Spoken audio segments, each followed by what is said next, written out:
In the First World War, the world saw a humanitarian cause that was never seen before. There was an unprecedented combination of national mobilization with brutality. The violence was more effective, with the use of technological innovations, such as chemical weapons. There were a set of elements that makes the horror produced on the front quite different from the wars that happened before. In addition, there was the advent of photography, and with that there is a strengthening of public opinion, where the public can see the images of the horror of war. It was not just any war, considering the number of deaths and the humanitarian tragedy. It was a war that European society had never experienced before.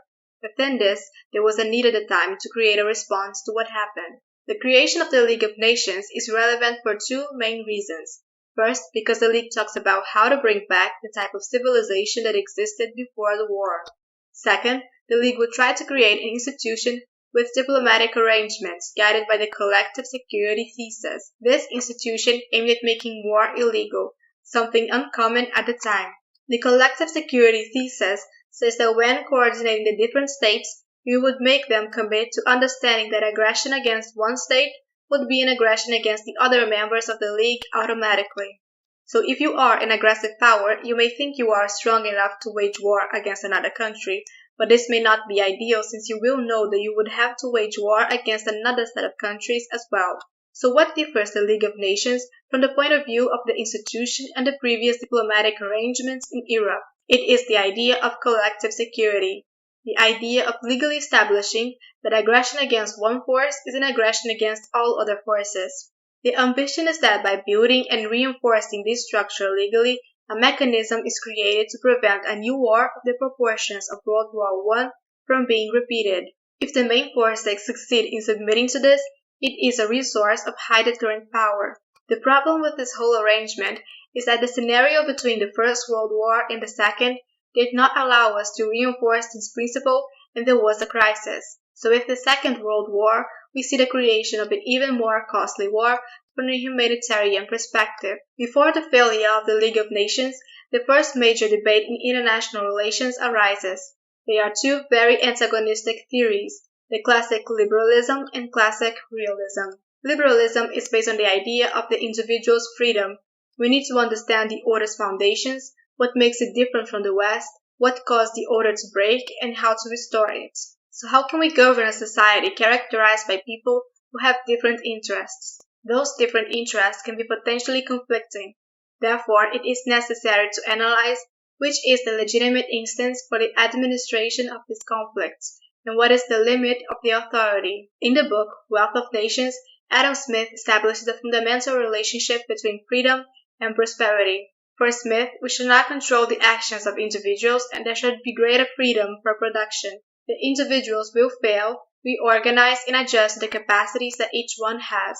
These capabilities will allow these individuals to produce as much as they can for the well-being of the community.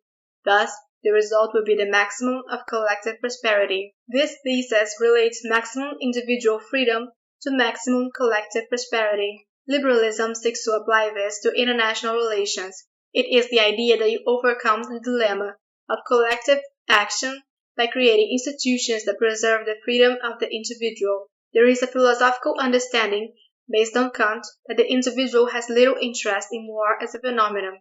He does not benefit from the war. When thinking of the ordinary individual, he is not the bureaucrat who benefits from war. For him, war only brings destruction. The war interrupts the transportation lines he needs to transport his groceries for his survival, destroys the plantations, recruits his family to die in a war for an objective that he does not know what it is. War does not intrinsically benefit him. If we look at the individual's reality, he has no interest in war. Those who have an interest in war are the elites who use the state and force it to sacrifice the individual in the name of private interest at the expense of the general interest. It is something that has continued in liberal thought to this day. The state is seen as an instrument captured by private interests and leads society in a direction that is not the general good. At the beginning of the 20th century, European powers were still colonial powers.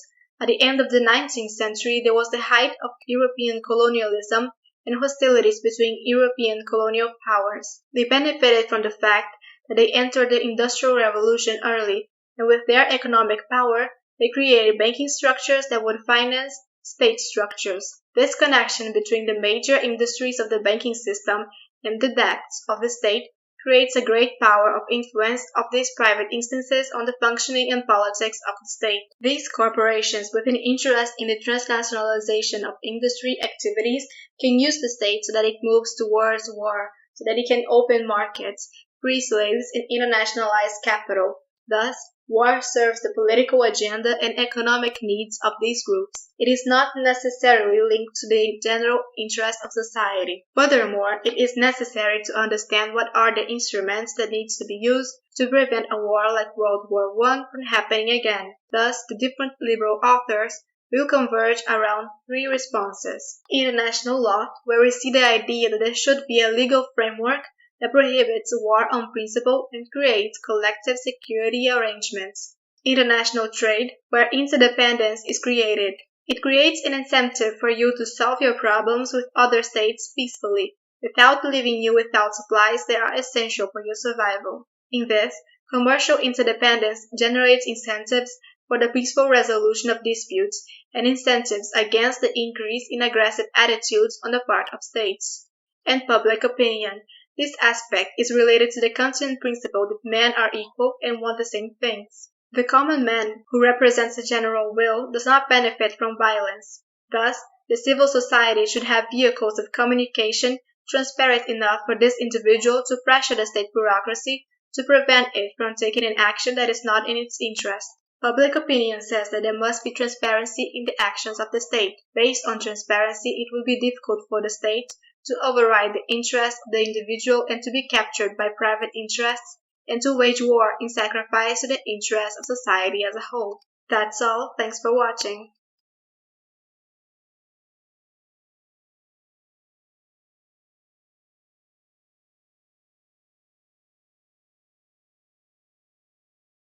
What is realism? In international relations, realism is a theory that focuses on aspects of competition and conflict. It presumes that the state is the main actor, and the other actors, such as individuals and organizations, have limited power. For this theory, the state is a unitary actor. This means that national interests, especially in times of war, leads the state to act and speak with only one voice. The decision-making actors are rational. This means that rational decisions will be made within goals of national interest. Thus, making decisions that would make the state weak or vulnerable would not be rational. The theory suggests that all leaders recognize this in its attempts to survive inside a competitive environment between states. The states live in a context of anarchy. This means there is nothing above the states to control them. Inside the states we have police forces and military forces, for example. At an emergency, we would expect that those institutions would act. Outside the states, internationally, there is no clear expectation of somebody or something that could act, since there is no clear hierarchy established. Therefore, the states can only count with themselves. The lack of authority to establish rules makes it a self-help system. Each state is responsible for its own survival and free to define their own interests and search for power. Anarchy, however, leads to a situation in which power has a strong role in the formation of interstate relations. Realism presents an idea that is opposite to liberalism. Human nature is perceived as something that will always seek for violence. That is why the contract is so important for people like Hobbes. In this theory, there is the idea that individual freedom generates instability in the community. Therefore, the state is necessary. The state has two main roles from the point of view of security. It defends individual freedom by defending the life of the individual. Also, the state defends the community against the outsider. In this way, the state has a role in both internal and external security. If we accept the fact that the state needs to fulfill this role, then international law couldn't be applied, since it advocates limiting the state from fulfilling its defense role.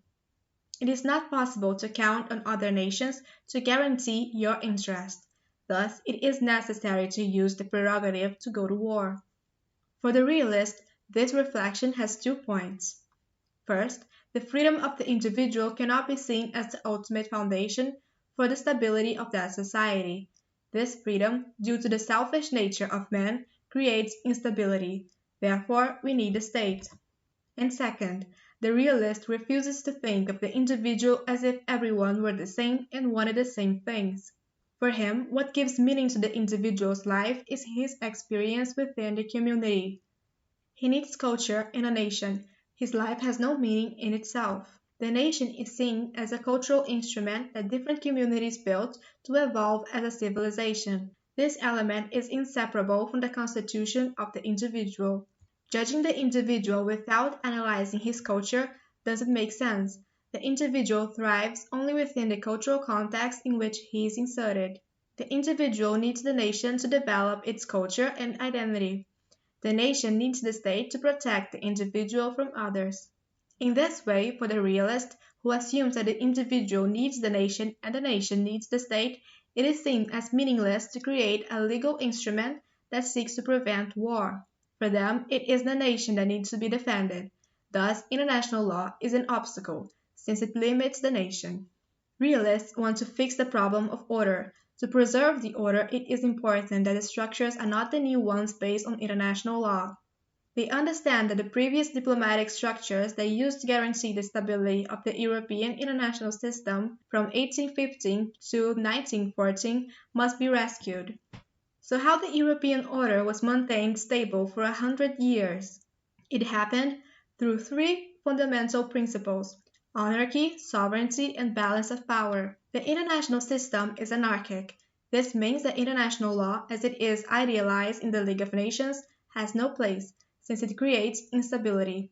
Thus, it must remain anarchic. Remember this: anarchy means that there is nothing above the states, nothing controls them. For states to remain autonomous, there must be sovereignty. There must be an institutional structure with all the necessary prerogatives to defend its survival, its culture, and its prosperity, including the prerogative to use violence. The international system is decentralized. There is nothing that regulates the relationship between forces. This is anarchy. In this way, each unit has full autonomy to develop the mechanisms of its prosperity and its culture. This is sovereignty. The balance of power is a regulatory mechanism. Whenever one force or a set of forces becomes so much greater than the others, there is a concrete threat that it can suppress its competitors. All the other forces in the system must come together to contain the expansion of that force. Now we will see three important authors that influenced realist theory: Machiavelli, Thucydides, and Hobbes. We will begin with Machiavelli. He focused on analyzing how basic human characteristics influence state security. The leader's main concern should be to promote national security, and for that it would be necessary to have power and the ability to conduct foreign policy. He wrote about power, balance of power, formation of alliances, causes of conflict. His primary focus was on national security. For him, survival of the state is crucial. The main responsibility of the rulers is always to defend the interests of the state and ensure its survival. Power and deception are two essential means for the conduct of foreign policy. If necessary, a ruler must be ruthless and deceptive while defending self-interest. In his famous work, The Prince, the author talks about how to gain, maintain, and expand power. Machiavelli understands that the world is a dangerous place and also full of opportunities. One should take necessary measures against dangers. If states want to enrich themselves, they should exploit opportunities. One should calculate rationally his interests and power against those of rival groups. Thucydides was a Greek historian, and he is considered as the founding father of realism. He focused on the competitions and conflicts between Greek city-states.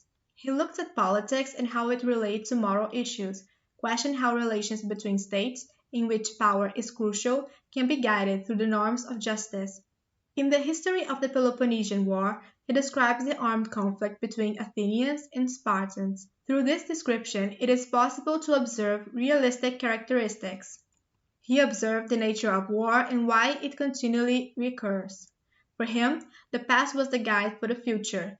His work is a study of the struggle for military and political power. He emphasizes the limited room for maneuver available to statesmen.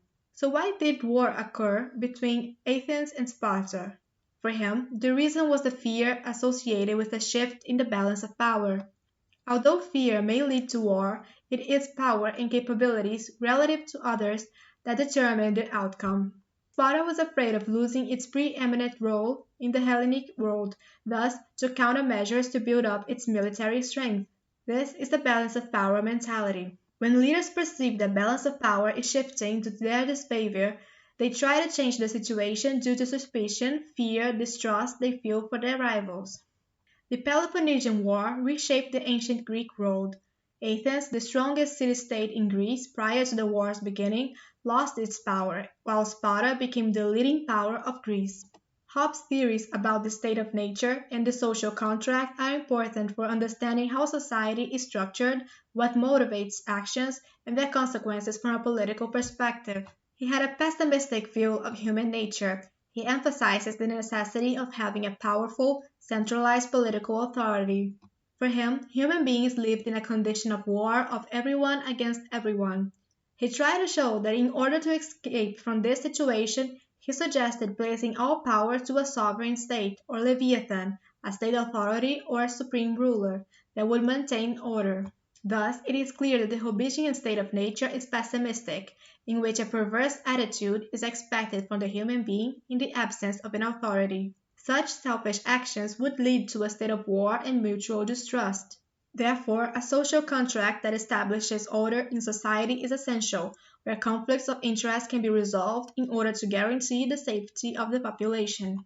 Thank you for watching. Until next time.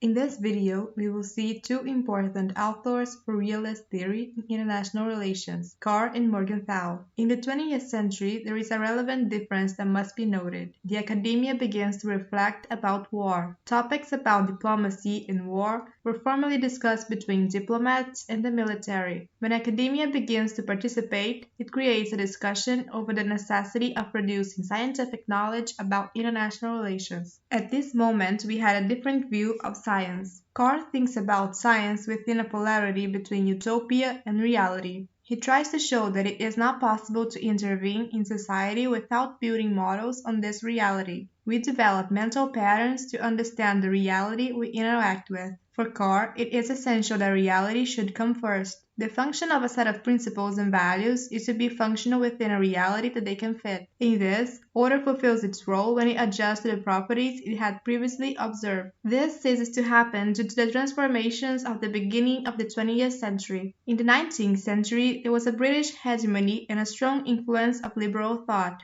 Liberalism can rule the world efficiently because the British Navy guarantees the free movement of products, it frees slaves, and open ports by force. As there is an organicity between material power and the idea, we have this presumption that it works in a coherent way. Coherence is in the fit between the reality model and the reality that supports the model. About utopia, these models that we created to deal with reality have a practical aspect. International thought has a fundamental order, which is the international order. Its value is in the stability it provides for that political structure. For Carr, to understand the failure of the 20th century, it is necessary to understand the success of the 19th century. The success of the 19th century was that the hegemonic process worked so well that it created an order so fluid that it seemed like the only order possible, with principles and values that could be applied to any world. Carr argues that this is not how it works. The relationship between utopia and reality does not work that way. Utopia works as it adapts to reality.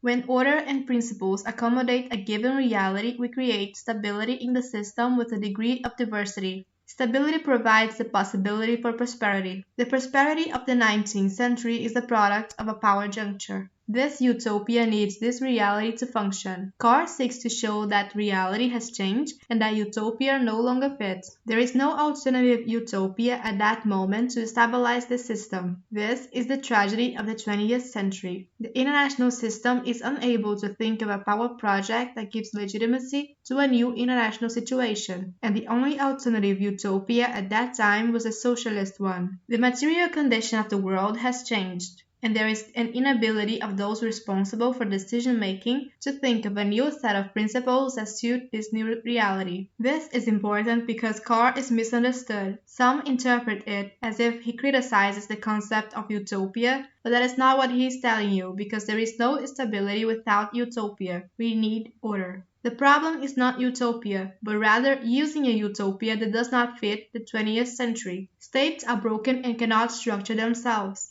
At the end of the Second World War, as part of the lessons learned, they create financial institutions to support the rebuilding of these economies, because if they don't rebuild, they won't be able to enter the free trade system. Thus, the idea of liberalism, which flourished in the 19th century, is not effective in the new century. The idea is that society has been transformed, and the utopia that organized society properly in the past century is no longer capable of fulfilling this role in the new century. It is an acknowledgement that we need order in the context between wars. The absence of this order is what generates the chain of events that breaks out in the Second World War. Hans Morgenthau was a German Jewish man who fled from fascism. That's how he started living in the US. For him, it was clear what could be done with the right principle, but without the proper understanding of the political reality and the price people could pay for it. To understand this author's contribution, we need to go back to 1938, when Chandler signed the Munich Agreement. This agreement allowed the division of Poland and aimed at Western forces to prevent war. They saw Germany growing and believed that by legitimizing German occupation in Poland, there was a price to pay, but they would be avoiding something worse. Thus, we have an adequate principle but a misunderstanding of the nature of the political game. Morgenthau seeks to show the principles of political realism. What do we need to know to understand how the power game works? First, it would be necessary to understand the relationship between human nature and the political game. We have the influence of Hobbes' human nature on how selfish it is, and therefore no agreement is permanent and war is always a possibility. He tries to show that international political science is based on objective principles that have as a fundamental background the specific understanding of human nature. This differs the realist tradition from other forms of thinking. It does not mean that we don't have agreements or that they do not work. It means that even when we are building agreements, we have to prepare for the possibility of them being broken. The author assumes that human nature is marked by this element of the disposition to place individual interest above collective interest in any circumstances, and therefore this can always be a possibility. This is the first fundamental element.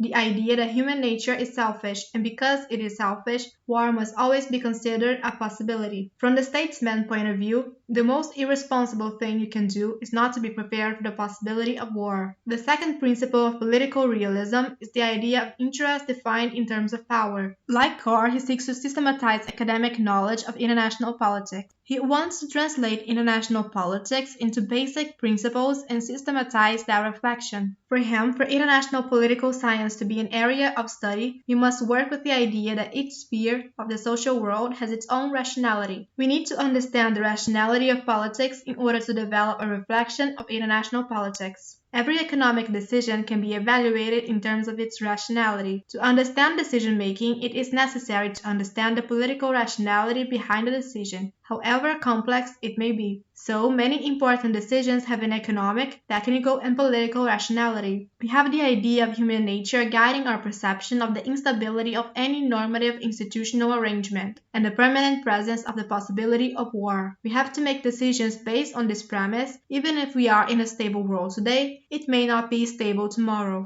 We have the idea of interest in terms of power. In order to reflect on the political reality, we have to understand that state decisions must be understood from their political consequences and not only from the technical and economic consequences. Third, we have the idea that power is not fixed. This means that what counts as power varies from one context to another. What is a strategic resource in a given region is not strategic for another. There are places that come into conflict because of water reserves, but that is not the reality in Brazil, for instance. In Brazil, water resources do not fulfill the same functions from the point of view of power dynamics and state decisions in the country. The fourth point is the relationship between morality and power. How do we choose the ethical principles that will govern the political decision-making process? Like Machiavelli, he is concerned with the decision-making process. What matters is building the knowledge that will help you play the game of international chess, not only from the standpoint of setting the rules, but from the standpoint of allowing you to recognize what the correct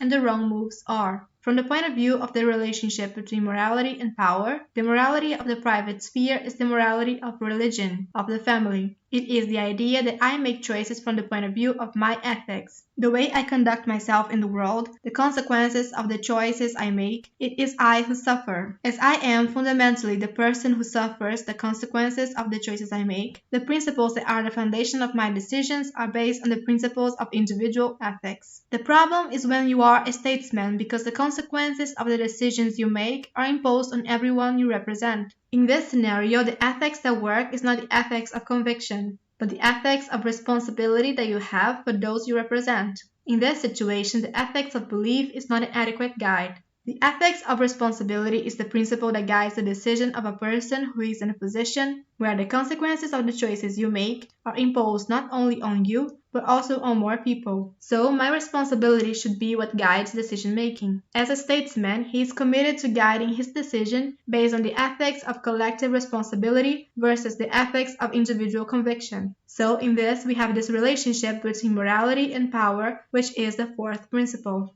The fifth is the danger of presumption of moral superiority. As a society, there is a tendency to think that your conception of the good, the values that guide your society, is inherently superior because it is the element of your own society. The problem is that when you can't understand that the other's culture is so fundamentally different, the value hierarchies you build for yourself don't necessarily work in the other society. This can lead to political decisions of a wrong nature. The last principle is the idea of the autonomy of the political sphere. It is an attempt to establish international politics as an autonomous field of activity. For example, we cannot confuse political rationality with economic rationality. For him, political rationality and economic rationality has its own dynamics and its own cost and benefit calculation. It is important to understand the autonomy of the political sphere because in the scope of international politics, what is at stake is the sovereignty of the state. Because of this, the inability to play the game of international politics can result in the extermination of the political community. Thus, because what is at stake has a lot of value, having the ability to understand the specific rationality of that field of action is very important. That's all. Thank you for watching. The debates between realism and liberalism appeared to be insufficient after the Second World War. The transformations of the 20th century seemed to show that what liberalism had proposed was impractical. From the second half of the 20th century onwards, there was a new debate of a more methodological nature. On the one hand, we have ideas that have been consolidated in the US with the professionalization of the area, which is involved in a more positivist science concept and associated with the natural sciences. This was part of how the American academia functioned at the time. On the other hand, we have a set of actors who have chosen to resist this transformation about how you produce knowledge in the social world, and have chosen to continue to value history and philosophy. They realized they needed to think about the problems of international relations without talking exclusively about the European international system and its problems. Thus, there is a need to understand how different configurations of power organize the relationship between societies, how norms are involved in this process, the circumstances within which choices are made, and the perspective that influences decision-making. There are three traditions to point out. We will begin with the Hobbesian or Machiavellian, which largely corresponds to realism. Political nature and international politics are understood from the state of nature. We see the political dilemmas to be faced in light of the problem of human nature. This is important for two reasons. There is no sociability before the contract, and any right is founded by the Leviathan. If we start from this point of view, it radically changes how we deal with the problem of politics. For those who are in the Hobbesian tradition, how is the social world structured? What happens when we say that they do not know each other and don't have a rule to regulate our actions, and no one knows what to expect from others? We have a condition of dispute, and there is war for power, in which nobody can be trusted. If at some point there's a degree of stability, this is not permanent. It is unstable. The state of nature is not a state of permanent violence, but of permanent insecurity. In this, war is always a possibility. Given that this is the universe in which we work, what is the ethics that should guide your decision? It is the idea of the ethics of responsibility. Also, there is great concern about survival. In this scenario, balance of power is necessary to achieve stability. If you want to know more about the ethics of responsibility and about balance of power, check out the last videos about realism, Lockean or Kantian tradition. This tradition is a more moderate version of liberalism. It is based on the idea of natural law. In Kant's thought, we see the idea of humanity's general will. The Grotian section tries to show that Hobbes had a misconception of the state of nature itself. Two elements change the understanding of authors like Locke regarding the state of nature.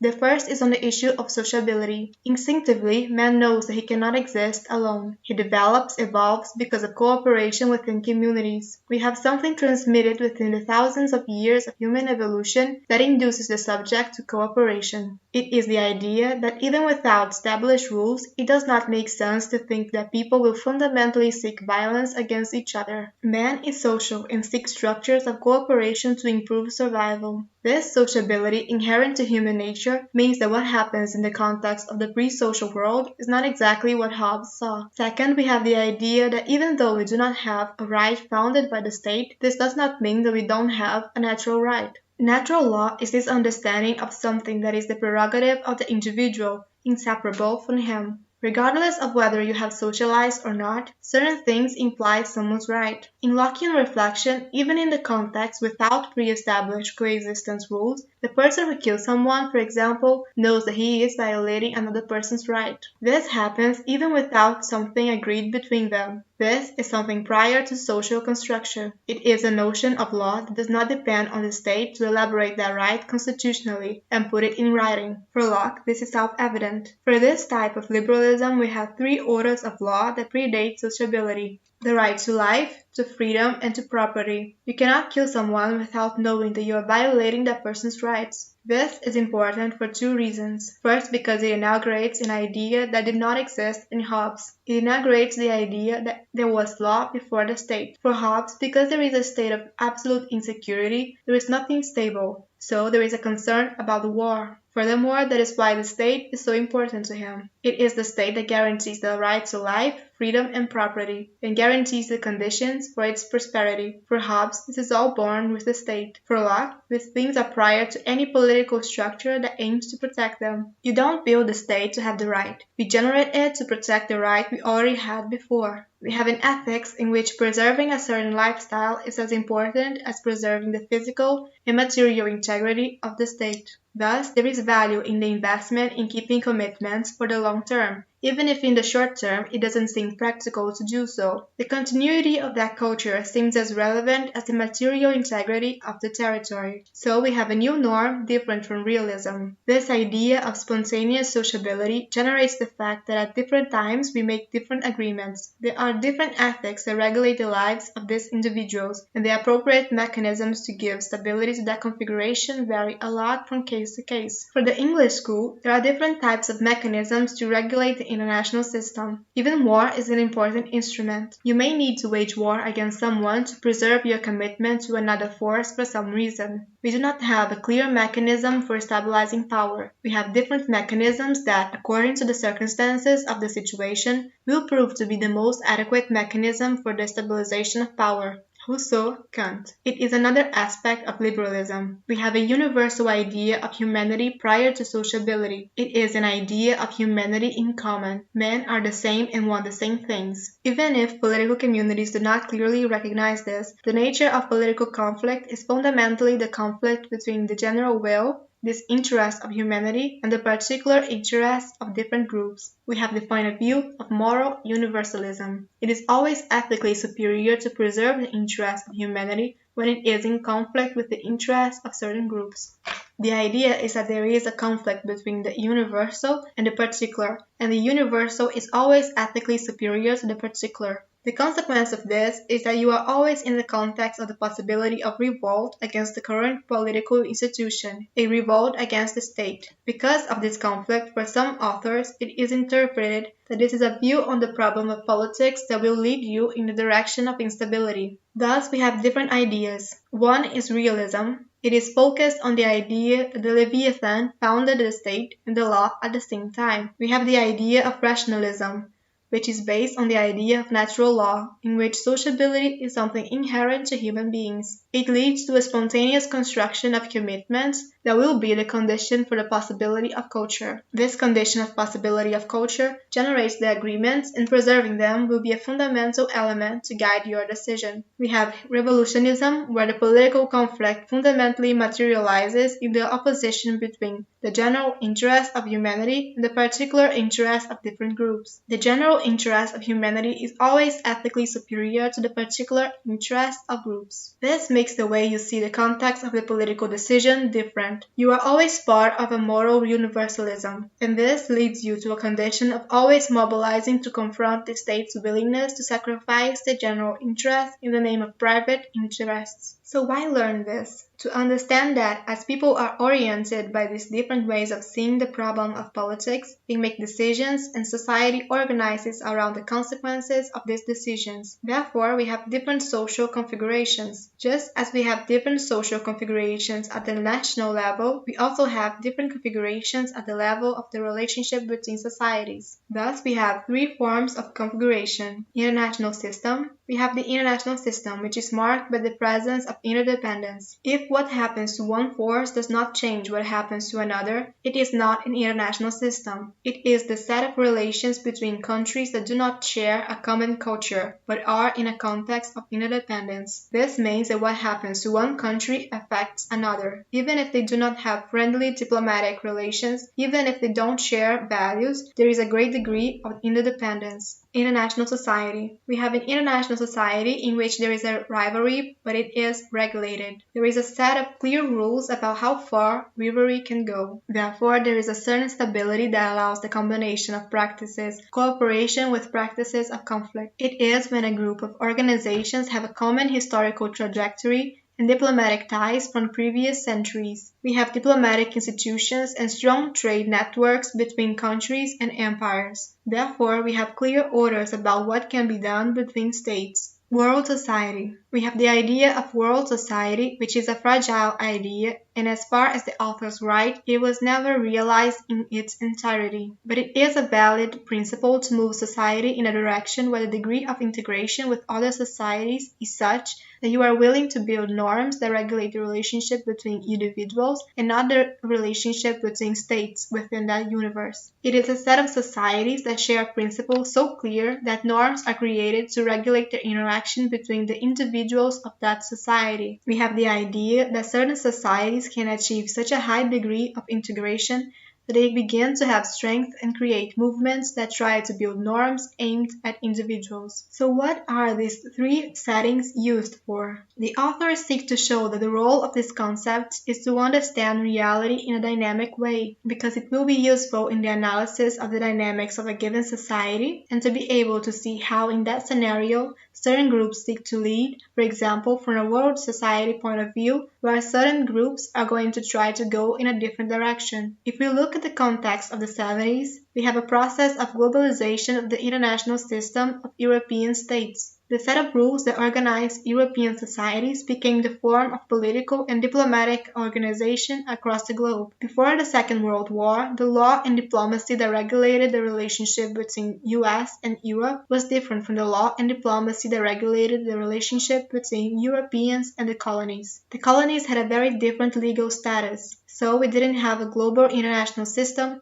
before the Second World War and decolonization. What happened in World War II is that in the context where we have the political emancipation of those units under the control of Europeans in Africa and Southeast Asia, these people choose to organize themselves politically with national states and integrate into this European international system. So for the first time in history, a system that was once located in one space expands to occupy the space of the globe as a whole. This brings possibilities and problems. It is easier to produce diplomacy between European powers that have a common culture and a consolidated diplomatic practice. When we incorporate political forces completely foreign to that historical and cultural trajectory within this institutional political system, what happens is that the cultural divergence between these countries is very large, and this increases the possibility of conflict. The first thing they point out about this configuration is that the transition process needs to be read as a process through which the universalization of the European international system had a clear and established practice, and it is transformed into a system in which we no longer have a certain compatibility among political forces. Therefore, without this common culture capable of building agreements, it makes the relationship between these forces more difficult to regulate. So there is an increasing potential for conflicts, even within institutions. In this, the Third World Movement was born. Hadley Boo calls it revolt against the West. At the turn of the 20th century, European and Western powers expressed a sense of self-assurance both about the durability of their position in international society and its moral purpose. That, however, did not survive the First World War. From that point on, a revolt against Western dominance unfolded in 5 phases or themes, which Boo identified it as an anti-colonial revolution and the struggle for equal sovereignty, racial equality, economic justice, and cultural liberation. This was brought about 5 factors. There was a weakening of the will on the part of the Western powers to maintain their position of dominance, or to at least accept the costs necessary to do so. The rise of new powers such as the Soviet Union, a more general equilibrium of power, and a transformation of the legal and moral climate of international relations, which was influenced by the majorities of votes held by the Third World states. These countries that are products of the colonization will be integrated into the United Nations system and will modify the entire dynamics of the activities of these organizations. When the UN was created in the 1940s, it had around 60 countries. After 1965, the UN had more than 150 countries. Those countries that entered as a colony and recently integrated do not share European culture. They go into those decision-making mechanisms and often take ownership of these mechanisms, like the General Assembly, and use that to promote their agenda and not the agenda of the countries that created the organization. At the same time, in the same historical set, in the 60s, we see several important social movements, such as the Black Movement, civil rights, gay rights, and more. We have these networks that try to build a worldview based on the idea of transnational solidarity. The American Civil Rights Movement is a group of Americans protesting American action in Vietnam. In this way, it is not within the national interest, but within the scope of transnational solidarity. Human rights organizations such as Human Rights Watch are created at this point. At the same time that the internationalization of the state system generates conflict, these transnational networks seek to create political platforms for solidarity between individuals and not between states. The tension that marks the transition that the international system went through in the 70s is that tension of the conflict between the political forces generated by the expansion of the international system and the bonds of solidarity created by these new transnational forces. In the 90s, there was the end of bipolarity, there was humanitarian interventions, and a new international order. We can see a new set of mechanisms being used. On the one hand, there is the euphoria that liberalism is the only effective way of thinking about the political world, thinking about institutions from the point of view of the relationship between liberalism and democracy. And there was the proposal to universalize this model as a political unit, since it was the result for the stability of the international system around the planet. In the 90s, we had a strengthened narrative of humanitarian interventions. They used the idea of democratic peace. There is a pressure for the universalization of a model because they believe that it will allow a degree of solidarity on the globe that will make the world more stable. There is a desire to transform the countries of the world into democratic countries, not only because we want it personally, it is because if there is a democratization of the whole world, communication between different communities will be easier, and therefore it will make it more difficult for them to enter into war with each other. So there is the idea of democratic peace. If all the countries in the world were democracies, we would have no war between communities. We have this emphasis on materializing and taking advantage of this new moment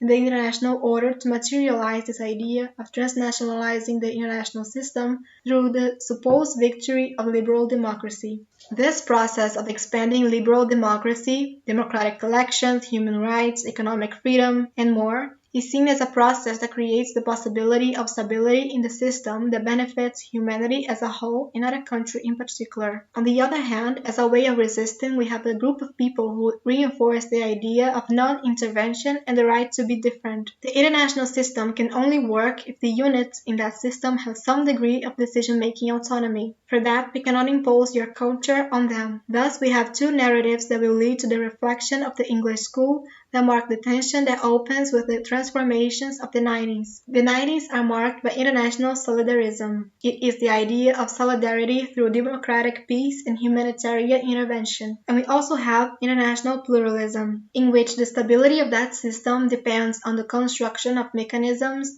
that have sufficient autonomy for political communities to preserve their culture, manage their spaces, have their particularity, and be part of a plural international system. Without this plurality, we do not have an international system, but an imperial system. Thank you for watching.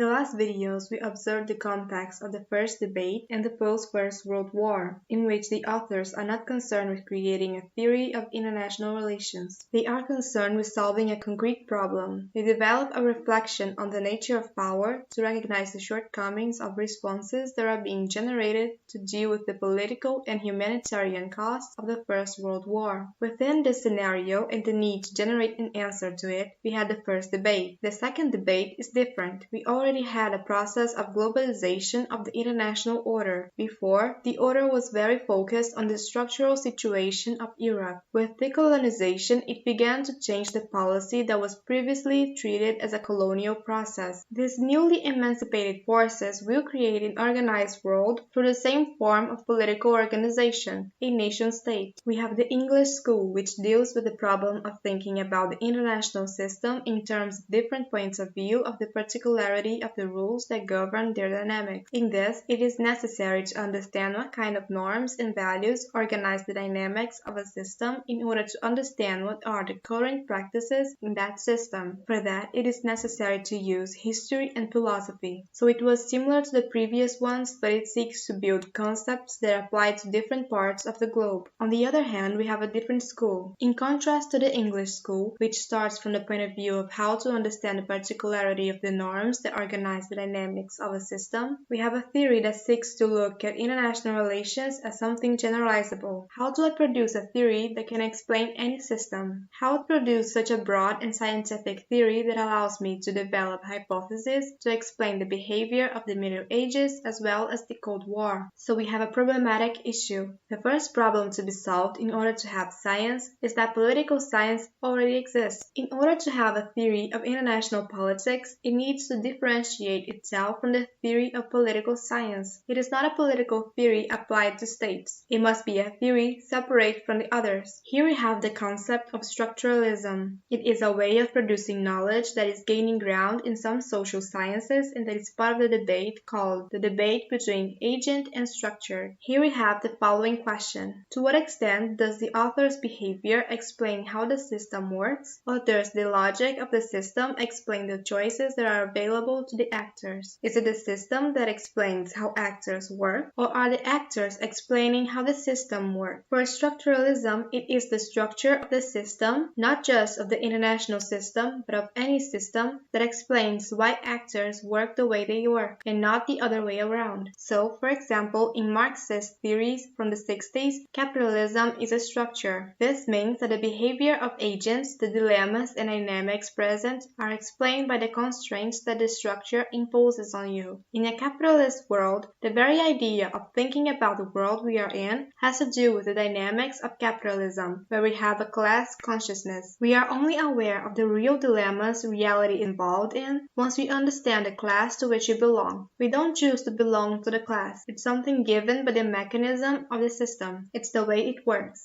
These mechanisms that organize people's lives determine several dimensions of reality: social bonds, all rights, entertainment choices, and more. Structure determines a large part of the choices we make, regardless of our subjective freedom. We only have autonomy up to a point. These conditions are reality. To understand society, it is necessary to understand social structures. Social structures limit the choices that are at our disposal. The choices that are at our disposal are different from the choices available to someone else in another social class, for example. Structuralism is important because it gives the idea of how to produce knowledge. Knowledge is made when we understand the cogs in the system. His objective is to show what kind of constraint the gears of the system impose on the units that operate in that system. The purpose is not to describe the units that work in the system, but to describe the gears. For example, the theory of gravity. If we describe all objects that are subject to the law of gravity, we would not have a law of gravity. The important thing is to understand the properties of the law and how they apply to the different conditions of this reality. This concept is fundamental to international politics. In order to have a theory of international politics, we must have the principle that separates the international as a domain from everything that political science studies. The first fundamental concept in structuring your theory is the organizing principle. This is where we separate what is national and what is international. For him, the organizing principle of the international system is anarchy. So why is international relations different from political science? Because international relations are governed by the constraints provided by anarchy. In political science, it studies power within hierarchical spaces. The dynamics of occupation of political science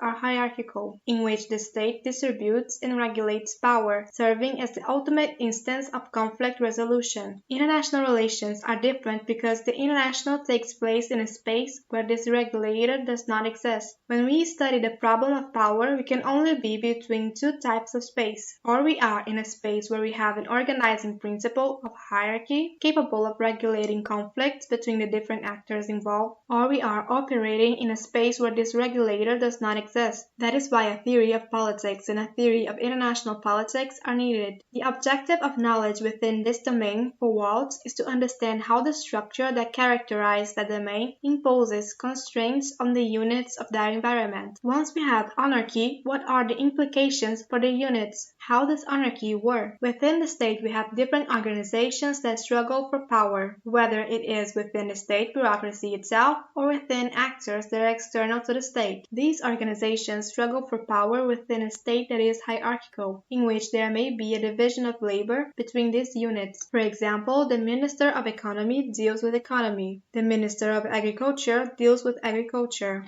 This can happen because they are within a space regulated by another instance that resolves the disputes. The fact is that we are facing a space regulated by the authority of the executive. Internationally, this doesn't work because we don't have an ultimate instance that arbitrates the difference between the parties. Therefore, if units are to survive, they must fulfill the necessary functions to have their autonomy. Thus, for Waltz, in the hierarchical system, we have differentiable units with division of labor. In the anarchic system, we have indistinguishable units, which means we cannot outsource the survival of the political unit. We cannot fail to have an army and let the army of another country protect us. We can be allies, but at some point that could change. So the demarcation of the domain depends on the organizing principle of the theory. In anarchy, we have the constraints of the units themselves. The constraint is the fact that they must be indistinguishable. They work alike because they serve the same functions. Within the state, we have differentiation, but not outside the state. Equality means, for example, that both Brazil and the US need to have their armed forces. When we understand what is the organizing principle of the system, what is the structure of that system, and how the principle imposes a working logic for the units,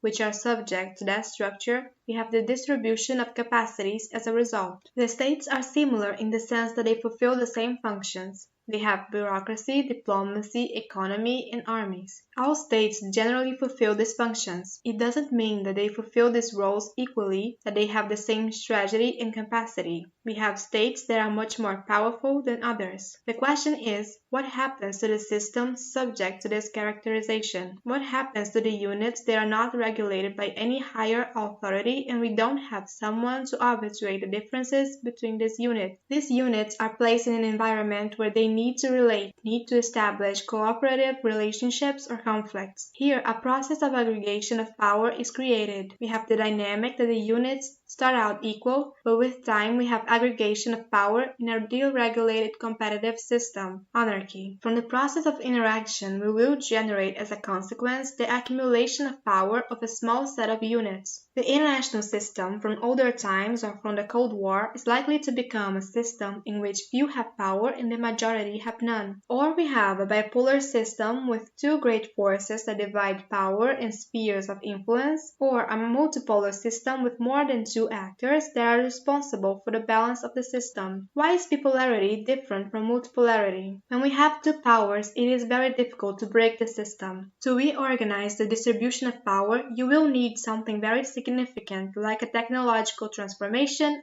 All the other countries that have less power need to join forces to rebalance this system. When we only have two powers, combining power to reorganize this system is very difficult. Let's compare this with the European multipolar system with three great forces, France, Germany, and England. Every country knows that the other two can band together and go against it. The number of combinations that can rearrange the system is much higher. So why does the author differentiate bipolarity from multipolarity? Because multipolarity is everything else. Starting with three forces is something very different from the bipolar scenario. By having only two forces, the number of combinations to destabilize is less likely. Thus, the bipolar system tends to be more stable. Therefore, Waltz differentiates bipolar from multipolar because of the factor of stability. In a balanced system with three forces, there are several combinations of forces that generate a coalition capable of taking me down. With two forces, it has no alternative coalition against a superpower. Bipolarity is more stable because we don't have an alternative coalition. When we are in the position of the superpower, there is no combination of actors capable of swallowing its power projection capacity. The other superpower may wage war against you and win, but it's as much a risk to you as it is to the superpower. In the Cold War, there was no direct confrontation between the powers, because there was no alternative combination of forces that could dominate the superpower. The superpower is in a position where it cannot be dominated. As long as it is a superpower and we are in this two-sided position, there is no combination of forces capable of dominating the superpower. When we are in the area of multipolarity, no force is far superior to the others, but there is always some combination of power that could dominate others. That's why the forces need to negotiate and have flexibility. So we have to think about the difference between capacity, the property of the unit of analysis, and the distribution of capacity, the property of the international system. Capacity is something related to what the state has. The fact that he doesn't use the concept of power is because he needs to define power within the context in which it belongs, and he doesn't want to answer the scene of any particular international system. The author wants to write something general. For Waltz, every system has units, and each of them has specific capabilities to interact within the system. Waltz wants to produce knowledge that does not vary for each context. The important point is that every system has a distribution of capabilities. These distributions are observed in all international systems throughout the years. But that poses a problem for his theory. One of the reasons why it was important to have international relations as our science was to be of practical use.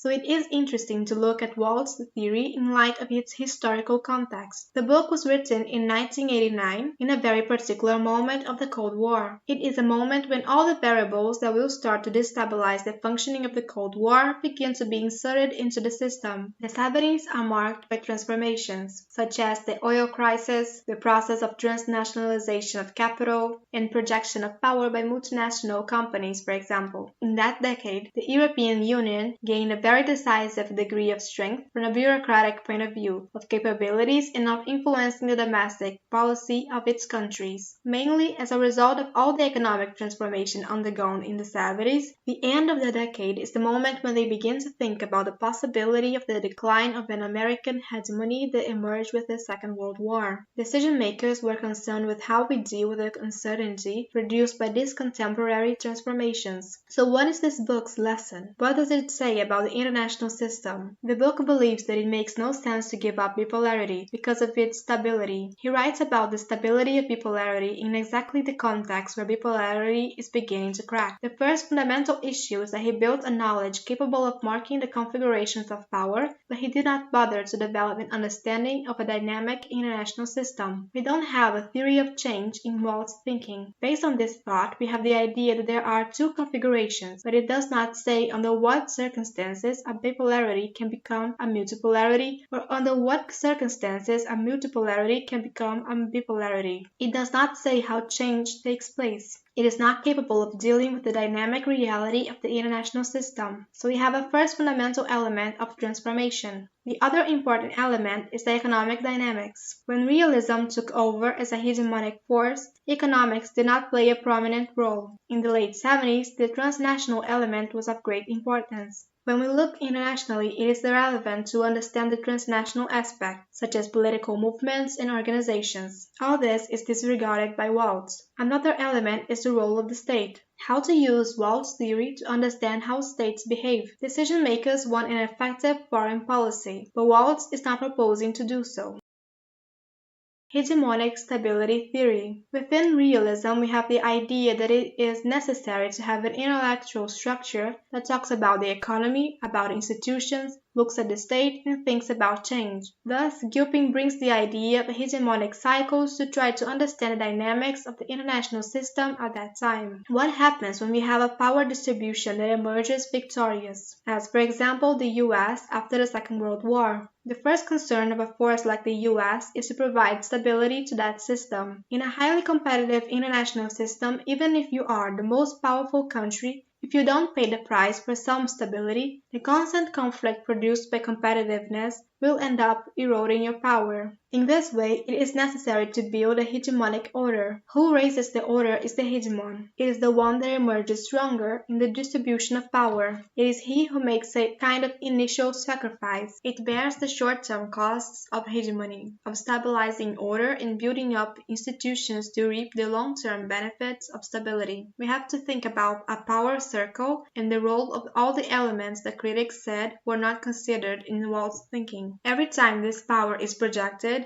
when we have a distribution of power that is born, such as the end of the Second World War, we have a choice on the part of the hegemonic force. The hegemonic force has to choose between short-term preponderance and long-term stability. If it doesn't build institutions to provide long-term stability, it runs the risk of attrition along the way. If it sets out to seek to preserve this strength, it will have to pay the price for it, creating institutions and organizing order. Who needs to bear the responsibility for the cost of preserving order is the hegemon. It's not the system. We have a process in which order is not born spontaneously, but as a product of the project of power raised by a hegemonic force. This reflects the vision and interests of this hegemonic force. The institutions that are built benefit other actors, but in a way that reflects the working dynamics of the hegemonic force. Institutions are fundamental because they provide the stability and respond to the prevailing distribution of power in the system. They work because they reflect a power project and only work as long as the system's distribution of power is coherent with the power project erected by the hegemonic force and through these institutions. In this way, these institutions serve a purpose. As soon as the balance of forces changes, the usefulness of these institutions will be questioned. This whole process triggers a dynamic because institutions allow the system to have stability. But who pays the cost of prosperity are the forces that maintain the system. The important thing about this figure is to understand the cyclical character of this process. We have an order in which this dilemma of paying for costs emerges. But within this, other countries take advantage of the situation to grow at the expense of the hegemon. As the process is dynamic, in the end we have a rebalancing of power. The forces that had no strength in the system take advantage of the order that the hegemon created and become relevant forces. Between the second and the third movement, we have a set of choices that relate to these forces that emerge in the system. The choice is, to what extent it is better for me to take advantage of this order and to what extent I feel confident to create my own order. Once a country becomes a relevant force in the system, continuing to to take a free ride is convenient to some extent. The rules are designed to benefit the interests of the hegemon. Thus, in the second phase, the country must make a choice between continuing to enjoy the benefits of order at the expense of the hegemon, or to redesign the system with a new set of rules. Fourth phase is what happens from that moment on. When it wants to become a new hegemon, it can either fail or go to war with the hegemonic force. So we have a cycle. There is a change in the system. It goes from the establishment of hegemony to the growth of defiance, to the challenge of defiance, and to a new moment marked by a new structure, whether it is marked by war or not. So with Morgenthau, we have the idea that power is not fixed. It depends on the scenario we are analyzing. High politics is fundamentally the realm of war and diplomacy. This is important because we have several dimensions in the social world, and international politics must be seen as a separate sphere. The choices that mark international politics are decisions that have consequences for the survival of the political unit itself in the long run. These are the choices of high politics. When we make decisions in the sphere of war and diplomacy, we have choices where the integrity of the survival of the political unit we are part of is at stake. Even with other important choices with economic and cultural consequences, it's no use making a choice that allows you to prosper economically if one of the consequences is allowing your opponents to subjugate you militarily. Waltz doesn't raise the question of power. He replaces it with the notion of capability. For him, to understand the nature of the structure, we do not need to talk about the particularities of the different dynamics of power. Waltz's idea of refraining from talking about power is no longer seen as acceptable. Therefore, power can no longer consider the idea that economic transformations are not as crucial as military ones. In the world of the 60s and 70s, looking at economic transformations as if they were less relevant does not reflect reality. In this way, Gilpin works with the idea of the combination of three elements: political, economic, and military. These three variables will combine in different scenarios, and the strategy of one configuration is not suitable for another. That's all. Thanks for watching.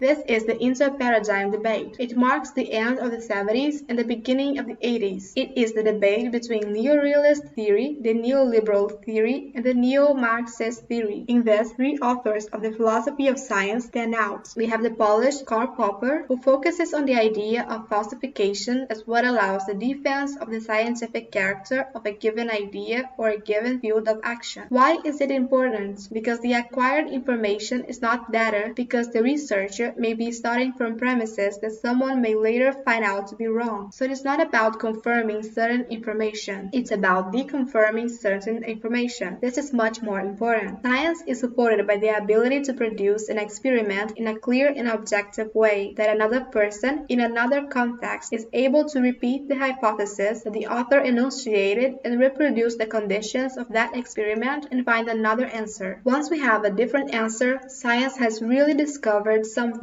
The example Popper uses is the idea of the black swan. Prior to the colonization of Australia, it made no sense to postulate the color of the swan's feather as a variable, because until then, in the available empirical universe, all swans were white. But in Australia, there were black swans, and that was not known. From the observation of the first black swan, this confirmation added knowledge about the reality of the swan. Another important author is Thomas Kuhn, writer of The Structure of Scientific Revolutions. He criticizes Popper and says that in scientific research, it is possible to see that the scientist is attached to a set of premises, since all his training is associated with that. When reality begins to distrust the premises within which the researcher's thinking is structured, he does not discard his research and create another one. The researcher seeks to circumvent reality in order to bring that event that thus confirms his theory as an anomaly. The black swan is seen as the exception. The swan is still portrayed as a white animal. So we have the idea that scientific practice does not work the way Popper idealized it. This is an important problem for the philosophy of science. The production of knowledge involves the idea of paradigm. Paradigm is a set of assumptions that organize your worldview about a given object. It is so fundamental as it is not possible to produce knowledge outside the paradigm. The paradigm is important because science only accumulates data within the hegemony of a given paradigm. Only when the scientific community has a consensus around the object in which everyone works within the same paradigm that the scientific community can produce knowledge. From there, it is possible to accumulate data and science advances. So, when we don't have any anomaly, that is, when everyone is within the same paradigm, we have normal science. Here we don't have many obstacles to produce this knowledge. The problem is that when we have more than one paradigm, there is no efficient communication between them. We cannot measure a liberal hypothesis against a realist hypothesis because their assumptions about who the actors are and what the structure of the international system is are different. As we'll see in the next video on dependency theory, because it is Marxist, the system is not anarchic. The system is capitalist, and the actor is not the state, but the social class. So, a hypothesis that explains how a class within a capitalist system develops certain strategies can't be compared with Walt's hypothesis about how bipolarity generates instability or not. This is a problem because if there is no measurability, it is not possible to have an accumulation of knowledge. Only during the period of normal science is it possible to accumulate data. Here we have the paradigm hegemony. When we have more than one operating paradigm, we have stagnation in the production of knowledge. This is the inter-paradigm war. Since we have a context of pure competition, there is no communication between different worldviews. The relationship between these different perspectives will only change if someone wins and someone loses. In this, we have a new hegemony with a new paradigm, and it will be possible to accumulate data again. This idea of paradigm will be opposed by Lakatos. He argues that most of the criticisms that Kuhn makes of Popper make sense. The idea of looking at scientific communication is not so transparent. This can compromise the development of scientific practice, but it does not necessarily lead to inter-paradigm warfare conditions. Rather than deciding who produces the proper hypothesis, it is possible to decide to what extent that paradigm is a progressive paradigm and to what extent it is regressive. A progressive paradigm is one that, in view of the transformations that reality presents, manages to offer models that can explain everything that was explained previously, as well as observing the new information that reality presents. Keohane and Nee argue that complex interdependence generates a progressive paradigm. It is an understanding that recognizes the patterns of behavior that mark the hostility and competition that are systematized in Wald's idea of distribution of capabilities in the 60s, while also understands the effects produced by the transnationalization of large American companies, the internationalization of humanitarian organizations, economic transformations generated by the oil crisis, and the breaking of the dollar standard. This whole new set of transformations can also be absorbed into this new conceptual framework that they are creating. In the author's view, this would make this new liberalism bring a progressive research program. He explains what came before, and they manage to explain the transformations that reality imposes, whereas the regressive paradigm is no longer able to deal with the new information that reality offers, and is increasingly concerned with defending its hypothesis. They seek to argue that realism has become a regressive paradigm. This paradigm explains a smaller and smaller part of reality, and becomes less and less efficient in dealing with new events that appear over time. This is important because if we manage to differentiate these paradigms, even when we have two paradigms at the same time, we do not have stagnation in the scientific production process, we have some degree of measurability. Even if we have a communication problem, it doesn't lead to the same kind of stagnation that Kant proposes in his work.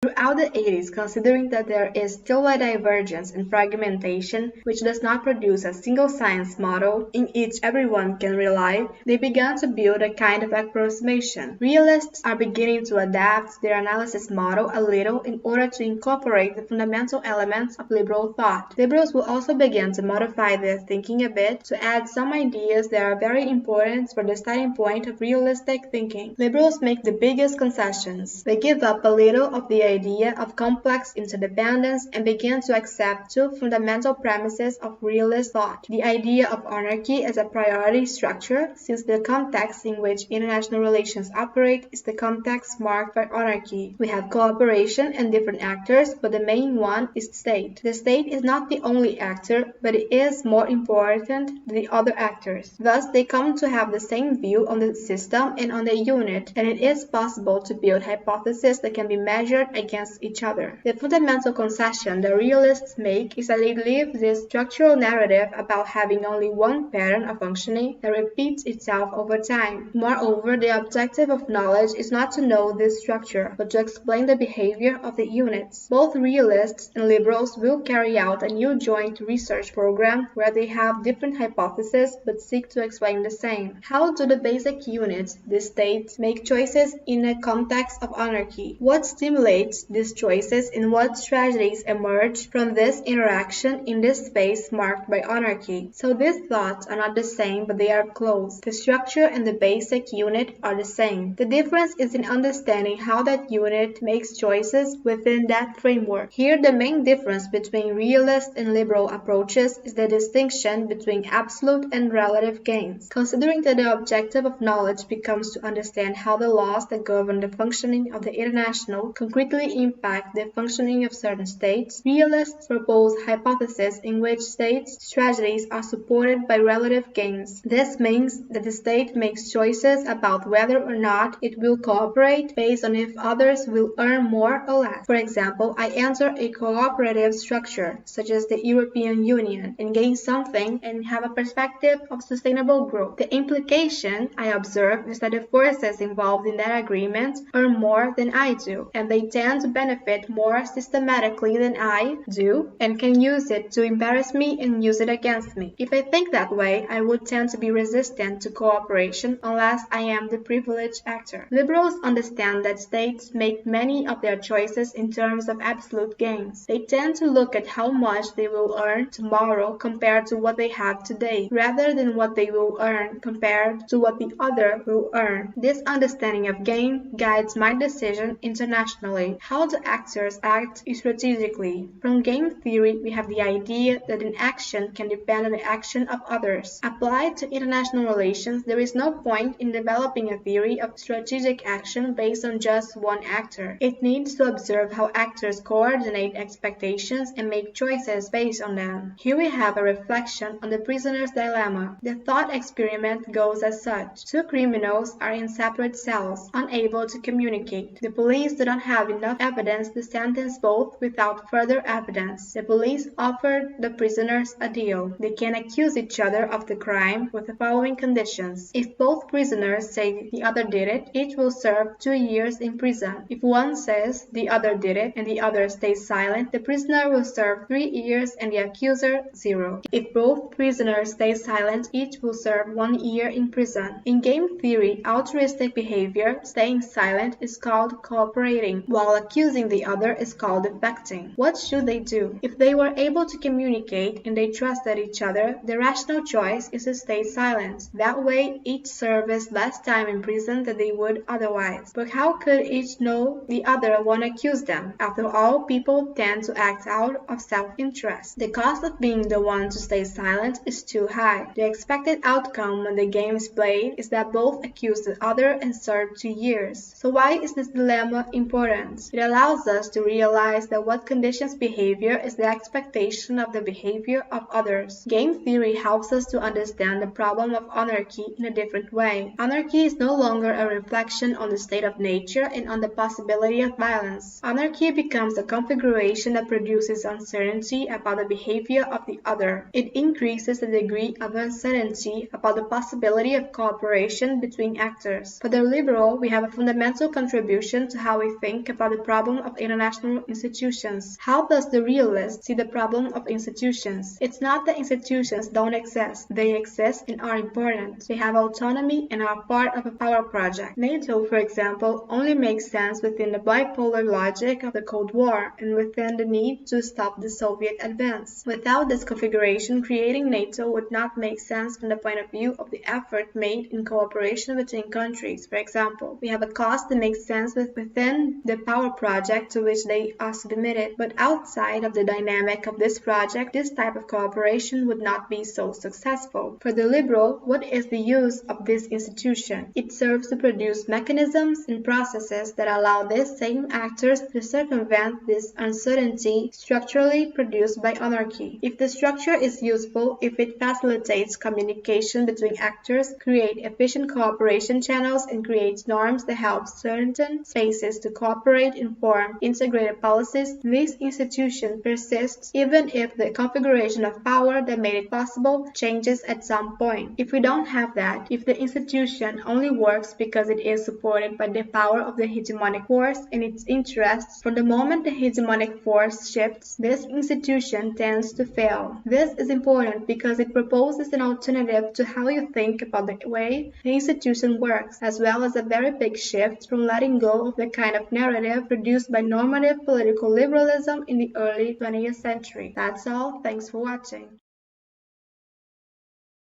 In the first debate, we have a reflection on the transition from the 19th century to the 20th century, impacts of World War I, and how to restore what was lost. Here we have two theories. One was realism, a perception of the nature of that order aimed at understanding it in terms of three concepts: anarchy, sovereignty, and balance of power. Anarchy allowed states to protect the freedom of their citizens and thrive in that environment. We had the idea of sovereignty, the bureaucratic apparatus with the legitimacy to use force to defend the autonomy of that territory and that culture. And the balance of power was the dynamic that allowed that, even if circumstances changed, the different coalitions would always remain in the process if they contained the expansion of one another, so that the autonomy of most countries would never be lost. That was classical realism. In contrast to it, we have liberalism, a perception of the European order deeply anchored in the value that freedom had for European culture and the importance of creating institutions that could preserve that freedom. So it was thought about how to project the continuity of the European order into the future, expanding the capacity of international law, increasing the transparency of public opinion, developing trade as a vehicle to generate interdependence between countries in order to make war less likely. This debate with the historical trajectory followed after the First World War, with the crisis of 29, the rise of fascism, and the emergence of the Second World War, makes liberalism seem far from reality. So with this post-Second World War context, we have a scenario that looks like realism had more ability to explain those events than liberalism. We started to have a more methodological discussion that takes place from the moment the US becomes more relevant in terms of intellectual production. Faced with this transition, the discipline of international relations itself also needs to undergo a transformation, as the other social sciences are also changing. This is related to the need to reformulate classical thinking and adapt it to the formal models of the exact sciences that were gaining a lot of credibility in the American academia. In this scenario, failing to adapt to these reformulations of objectively systematizing, creating testable hypotheses, and creating models with a degree of measurability to be effectively considered a science was something that would harm their ability to develop a science with autonomy and credibility. Other forms of knowledge could arise and replace you. In the 50s, we have a transformation in which we have scientific authors who engage in the transformations of rethinking the classic concept of realism more precisely. And we have the historical authors who look to history to think about science. As we go through this process and the discipline engages in this transformation, we also have criticisms of realism. Realism is born as a reflection to explain a concept of war, and the intellectual heritage used is from authors who lived in the context of war. Thus, the theory is linked to the idea of the need for survival and violence as a fundamental element in decision-making. But the transformations, especially in the 70s, will make other elements fundamental in the point of view of reflection on the decision-making of the great powers. In the 70s, the Cold War changed considerably.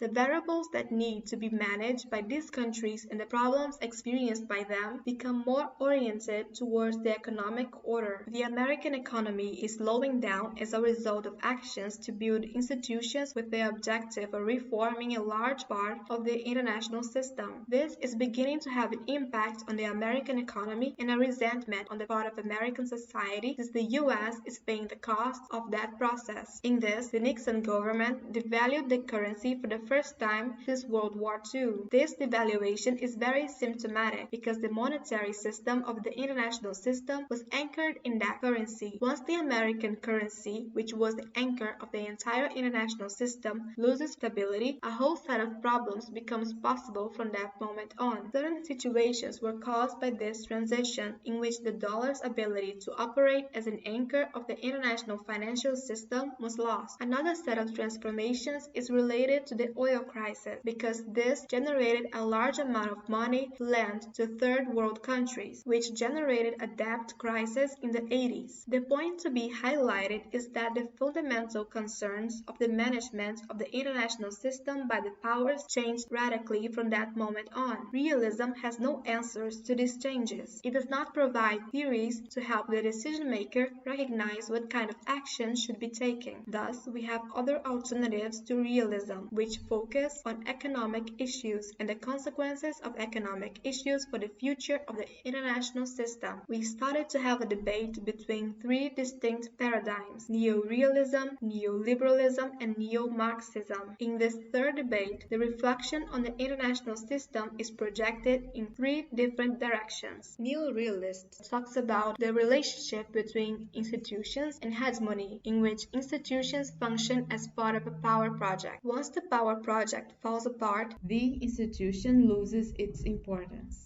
Neoliberals produce a theory about the different states' interests, about the possibility of cooperation, and the observation that a large part of the contemporary international system is formed by cooperation processes. If we don't have a theory that explains cooperation, we would be ignoring most events. And we have neo-Marxism, which tries to turn this set of new incidents into a theory to count on a hegemonic crisis and what would need to be done to have stability in the international system. Marxism has not managed to build a discussion about the importance of the role of the state that fits the demand for reflection on international relations. Marxism focuses on the idea that social conflict arises from the dynamics of production and not from the dynamics of the relationship between states. This interparadigmatic debate, in a way, converge on an integration. Neo-realism and neoliberalism, from a certain point onwards, come to such a point where they do not have the same hypothesis,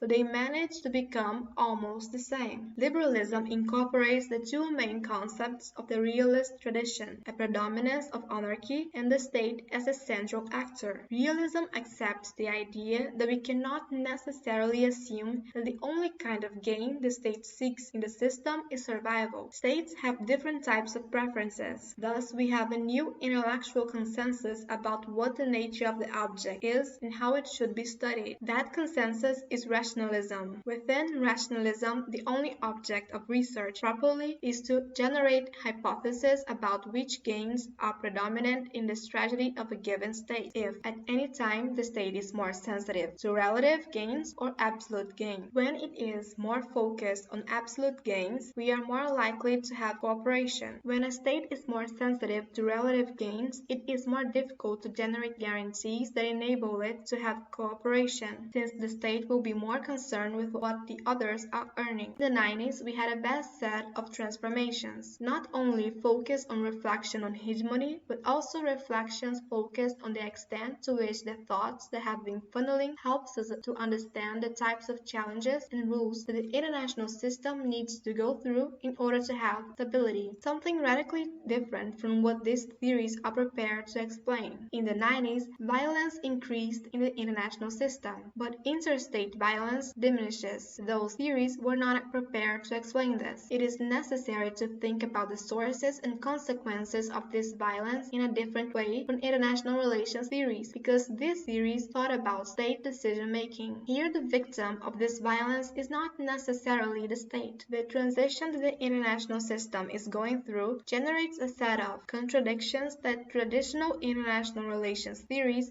have difficulty dealing with. Since the Second World War, the objective of knowledge has been to be an instrument of state power. Therefore, we have a dilemma between the objective of this knowledge, which is to manage the state, enabling the state to take effective action, strategies, and the universe of threats that are not imposed only on the state. Sometimes the state is no longer the source of security, as it can even be a source of threat to certain groups. We have circumstances in which the very dynamics of governance can no longer pass through the national interest because the nature of these threats cannot be contained at the border. The theories of international relations had an objective to produce a useful knowledge to promote the national interest. When the sources of global instability do not translate into national interest strategies, we have an intellectual dilemma that is difficult to deal with. Here we have a growing gap that starts to get bigger and bigger between the dilemmas that a set of intellectuals, activists, and academics are increasingly starting to worry about, and the kind of answers that international relations can provide. So as this gap grows, we have a larger group of authors resorting to other intellectual sources outside of international relations. We have a transformation that brings the importance of rethinking the role of culture, sociology, and identity in understanding the world and how to generate responses to it. From the end of the 70s and beginning of the 80s, we have new ways of thinking in international relations. Therefore, we have a new tension between authors concerned with the state, with science, with the national interest, and authors who seek to bring this reflection on culture and identity, undergoing such transformations that it is necessary to think of new ways to understand the nature of the conflicts of that period and create adequate responses to them. So we have the reflexive authors. Here we have a huge range of authors who think very differently. We have authors who try to appropriate a critical theory